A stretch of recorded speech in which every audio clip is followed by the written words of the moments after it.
jox la ci exemple pour illustrer li ma lay wax nii. tey boo dikkee ñun la Bougane Gueye dafa war a fay dañ ko redresser par exemple pour 5 milliards maa ngi tudd turam parce que aussi il faut qu'on soit transparent. Absolument. da nga fay 5 milliards pour Sen TV par exemple. qu'est-ce que ça représente 900 millions de TVA. non enfin je veux dire non on dit donc excusez-moi pas Sen TV fay 5 milliards dama la ni tey bi nga dikkee boo xoolee redressement Bougane Gueye Dany par exemple. on lui réclame 900 millions. à Sen TV comme TVA. 900 millions de TVA xam nga ñaata lay équivalent 5 milliards de chiffre d'affaires mais xam nga ni yéen mënul nekk c'est irréaliste. c'est irréaliste mënut a nekk donc yu mel noonu boo dikkee nga appliqué ko nga ñëw nga ne oui mais il doit 9 milliards ki ko xamul bu ko déggee danaan mais écoutez il s'est mis plein l'argent dans les poches. Ouais, mais justement yëf yi dans l'entendement populaire xaw ma tort ou à raison dañu ne populisme peut-être daf ci xaw a rax ñu naan patron de presse yi. c'est des hommes super riches. yoo xamee ni dañuy tabax ay kër. dawal ay oto takk ay jabar. tandis que ñi nga xamee ni ñoom la ñuy jiite amuñu dara.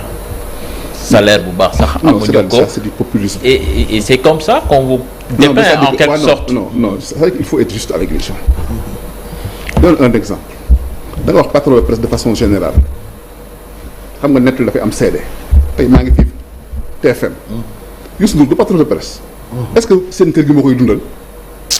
non nañu waxante dëgg rek. dafa am teraanga balaa muy sama. dafa am teraanga avant muy ubbi média man mii loolu mooy sama situation dama am teraanga avant may am média yow liggéey nga ci man. tu es arrivé à la création du quotidien en 2003 dama fekk sama teraanga. il faut qu'on arrête la vie des gens c'est pas ça.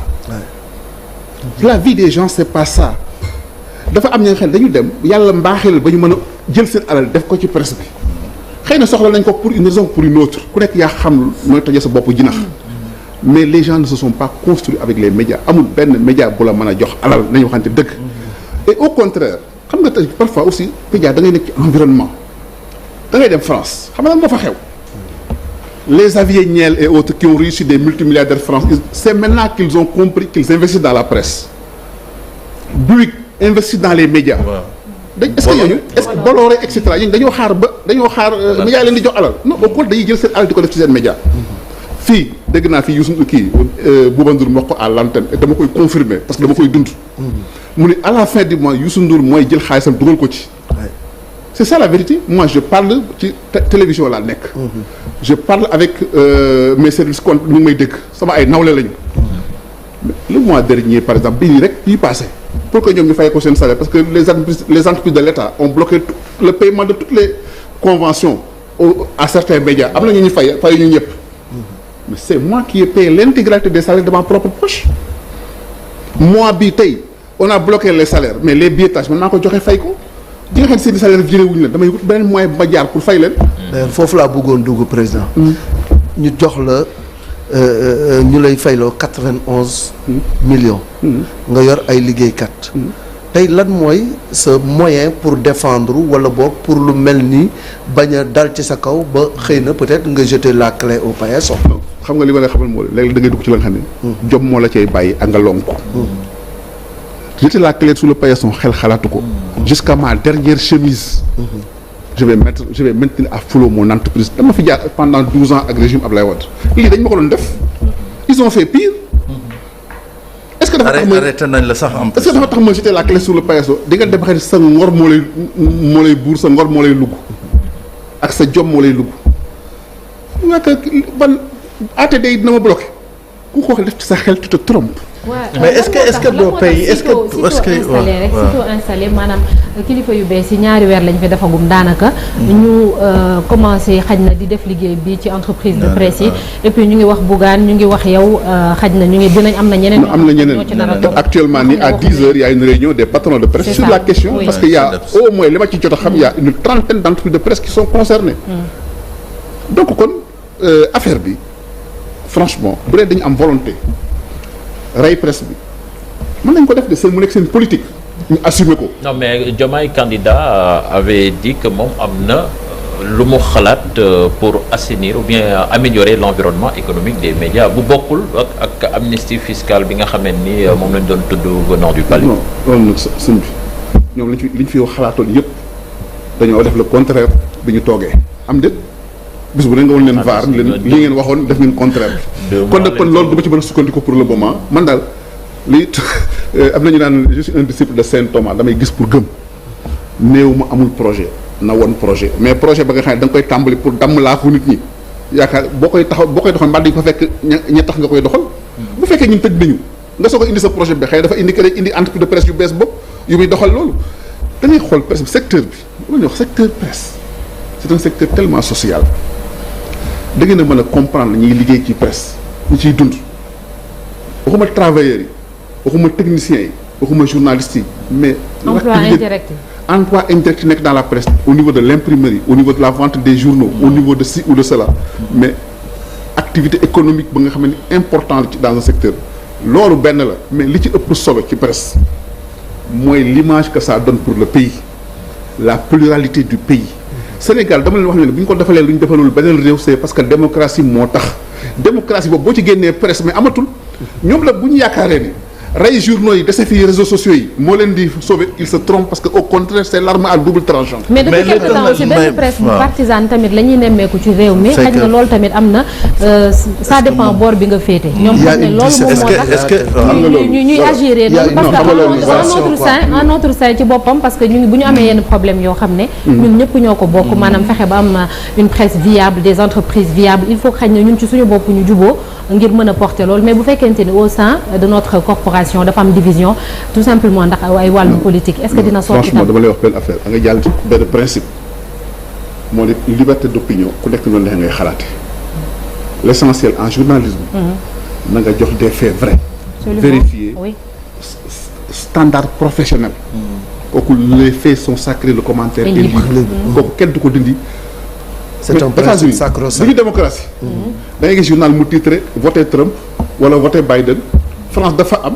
ak feneen ak feneen kon tey fii gisaguma ko Sénégal de mais bu fi amee sax waruñu bett mais damay waxtaan day am seede yow ñaata at nga liggéey quotidien 2003 2011 kon 2010 8 ans def nga ko quotidien dama lay jël seede c'est vrai pendant 8 ans liggéey na quotidien musoo dégg ñu ni ma jàmbaal binduloo la nit diw wala def na censure c'est jamais arrivé yow bind nga article mu indil ma coow ba ñu menacé ma de mort bëgg a taal quotidien oui bind na article ñu menacé ma de mort bëgg a taal quotidien bëgg a taal sama kër mi ngi nii teew j'ai lu l'article en même temps que le lecteur donc il faut aussi que ñu arrêté yenn clichés yi boobu week-end magazine te interview la woon interview soxna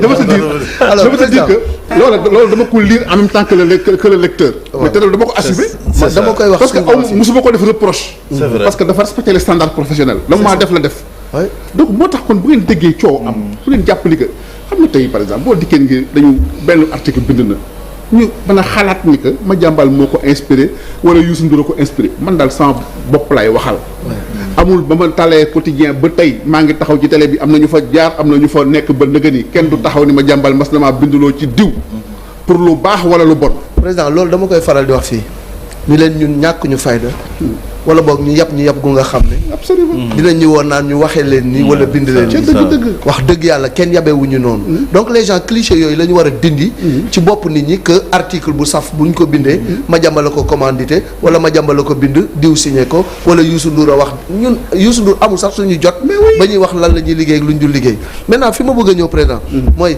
est-ce que c'est Madiambal Diagne qui dérange wala boog ligne éditoriale bi nga xam ne moom la journal am def mooy déranger surtout que nag pour rebondir ci question Malick bi surtout que en fait dañu jàppoon ñu les tenants du pouvoir dañu jàpp ni da nga investir woon ci le pouvoir de Macky Sall am na ay livres yoo bind fësal ko am également livres yoo xam ne da nga ko bind contre Sonko ñu bëri dañu jàpp entre guillemets c'est que c'est contre Sonko et que yow pouvoir u Macky Sall yow yaa doon nekk ci ginnaaw di xëmb taal beeg yooyu est-ce que loolu un exemple concret xam nga yow bind nga livre sur Idrissa Seck tu m'avais demandé de faire la préface am déet c'est ça waa bi livre bi génnee journalisme professionnel nga def ñoom dañ jàpp da nga bind contre Idrissa Seck qui a été commandité sama lan la ñu wax da nga bind livre bi jox ma ko ma lire ko xool l'instant pour defal la préface est-ce que accusé wuñu la de loolu mais loolu dafay yomb ñuy tëb di accuser nit yi tu parles de livre sur Ousmane Sonko moi j'ai parlé de l'affaire Adji Sarr c'est pas un fait journalistique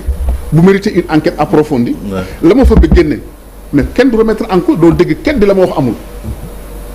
doo dégg kenn la ma wax amul mën naa bañ a neex nit ñi mais kenn du ko weddi. le livre que j'ai fait est-ce que c'est pas normal que tey boo demee aux États-Unis que les gens écrivent sur Trump sur Biden sur Bush sur keneen ñun journaliste bi ñu war a mën a def investigation écrit sur Macky Sall ou sur Amadou Ba ou sur Abdoulaye Daouda Diallo ou bien sur Idriss Seck ou bien sur Ousmane Sonko ou sur un autre. Pourquoi on va se l'interdire du ma ko def man bu ma amee sujet bu ma intéressé dama koy bind. et justement c'est ça xam nga lan moo ma intéressé man. moo tax ma ne est-ce que c'est Madiambal qui dérange. non parce que dama doon tontu réponse. voilà bi daa ñëw ci xam nga lan moo ma intéressé man. ma bind nga taxaw li ma li nga wax du dëgg. tant que mënoo ma li nga wax du dëgg rek je suis tranquille bu dee nag yow desewula lu saaga ak wax ju ñaaw. jàpp na amul argument dëgg yi tamit am na fu nga xam ne mën nañ la faa yóbbu. pour wax ne li nga wax du dëgg. de toute façon effectivement bu dee da ngaa wax lu dul dëgg. bu dee da ngaa wax lu dul dëgg. waaw mais ginnaaw kooku waxu ko. lu dul saaga ak wax ju ñaaw kooku man dama dérange. maintenant pour tontu sa laaj. voilà bàyyi mu tontu. est-ce que c'est Madiambal qui dérange. ou bien la ligne éditoriale de son. La ligne éditoriale a été ce qu'elle est depuis sa création. Abdoulaye Wade jaar na fi bàyyi fi quotidien. dal ci kaw quotidien du benn du ñaar. jiñ nañu ku nekk nii moo nekk derrière. yow fekkee nga ko. jiñ na fi ba ñuy commencé ñu ni Ousmane Tanor Dieng la. ñu ni Moustapha Niass la. ñu ni Idrissa Seck la. am de. ñu ba càgg ñu ni lobby Mouride la. loolu lépp dégg nga ko xam nga. c'est ça mais musuma déranger. kon bu ñu dikkee jamonoy Macky Sall ñu ni Macky Sall dafa fekk sama teraanga man. Macky Sall dafa fekk sama teraanga te yow xam nga ci dara. Sénégalais yi nga xam ne ils sont honnêtes et sincères xam nañ ko te man maa mën a taxaw ci télé bi nii xam nga fan la damay voyager.